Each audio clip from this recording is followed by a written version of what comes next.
Morning student. आज का हमारा टॉपिक वही सेम जो पहला टॉपिक था, tension and acceleration of string.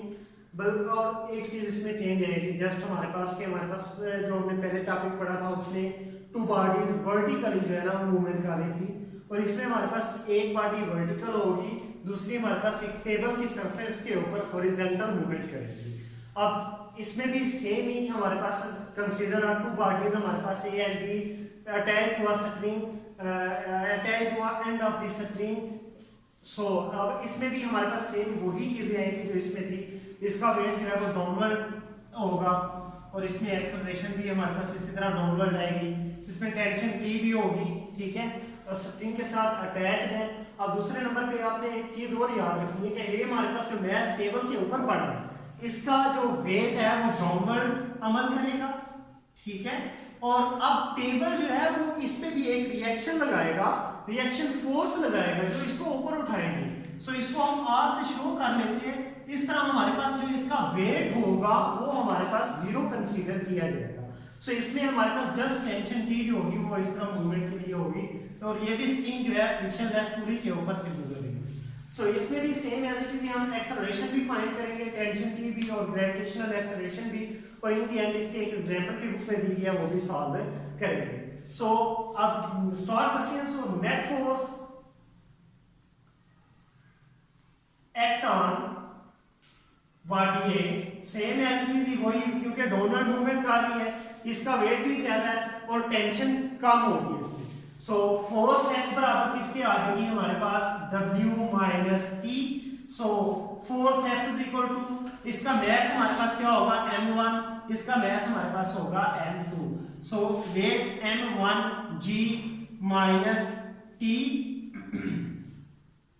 So according to second law of motion force बराबर किसकी हो जाएगी M1A M1G minus T, that is equation number 1। So same as it is हमारे पास आपको बताया कि हमारे पास जो बॉडी बी है इसमें तीन किस्म की फोर्सेस अप्लाई होंगी। एक फोर्स वो होगी जो इसका वेट टेबल के ऊपर डाउनवर्ड लगाएगा, दूसरी फोर्स वो होगी जो टेबल इस वेट को ऊपर उठाने के लिए इसके रिएक्शन के तौर पर लगाएगा और इसके वेट को जो है ना वो जाहिर कर देगा, मीन कि यहाँ पे इसका वेट जीरो के इक्वल आ जाएगा। तीसरी फोर्स, क्योंकि ये फ्रिक्शनलेस पुली के ऊपर से गुजर रहा है और ये हॉरिजॉन्टल मूवमेंट करेगा, इस मूवमेंट की वजह से जो इसमें टेंशन पैदा हो रही है वो तीसरी फोर्स भी होगी। So that force act on body B, act on body B, ये किसके इक्वल होगी? सो इसमें force is equal to tension T हो जाएगी। अब इसमें वेट नहीं आएगा, क्यों नहीं वेट आएगा? क्योंकि बॉडी बी वेट डाउनवर्ड लगा रही है और जो टेबल है उसी फोर्स के साथ इसके ऊपर रिएक्शन के तौर पे ऊपर की जाना फोर्स लगा रहा है। सो ये वेट और फोर्स हमारे पास दोनों एक दूसरे के असर को जाहिर कर देंगे। सो नेक्स्ट हमारे पास according to second law of motion force F किसके बराबर हो जाएगी इसका body two M2A is equal to हमारे पास आ जाएगा T। सो हमारे पास दोनों इक्वेशन आ गई, equation number 1 and equation number 2। Same as it is previous question जिस तरह हमने किया था, हम क्या करेंगे, इन दोनों को ऐड कर देंगे तो इससे हमारे पास सॉल्यूशन इसका आ जाएगा। सो इक्वेशन नंबर 1 और 2 लिख देता हूं मैं। इक्वेशन नंबर 1 है हमारे पास M1A is equal to M1G minus T, and second equation थी हमारे पास M2A is equal to T। So by adding equation 1 and 2, जब दोनों को ऐड करेंगे तो ये side M1A plus M2A is equal to किसकी हो जाएगा M1G minus T plus TA। सो इन दोनों में से एक्सेलरेशन एक कॉमन आ जाएगा, ये बराबर हो जाएगी M1 plus M2 is equal to ये M1G minus T plus T plus का माइनस का कैंसिल हो जाएगा। सो ये जो M1 प्लस M2 इधर मल्टीप्लाई हो रहा है, दूसरी साइड पे जाके डिवाइड हो जाएगा। सो एक्सेलरेशन ए M1 over M1 plus M2 और ग्रेविटेशनल एक्सेलरेशन G, और यहां से अगर आप G कैलकुलेट करना चाहते हैं ये M1 इधर आके डिवाइड हो जाएगा। सो G के लिए हमारे पास इक्वेशन जो बनेगी वो बराबर आएगी M1 plus M2 over M1 into G। सो ये हमारे पास G के लिए होगा।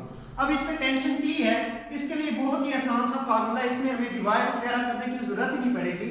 अगर हम इक्वेशन नंबर 2 में ए की जगह पे ए की वैल्यू पुट कर दें तो हमारे पास टेंशन टी इजीली कैलकुलेट हो सकती है। इक्वेशन नंबर 2 बराबर किसके है, T is equal to m2a। So T is equal to m2, acceleration a की जगह पे एक्सेलरेशन a का जो हमने फार्मूला प्रूव किया था वो पुट कर दें।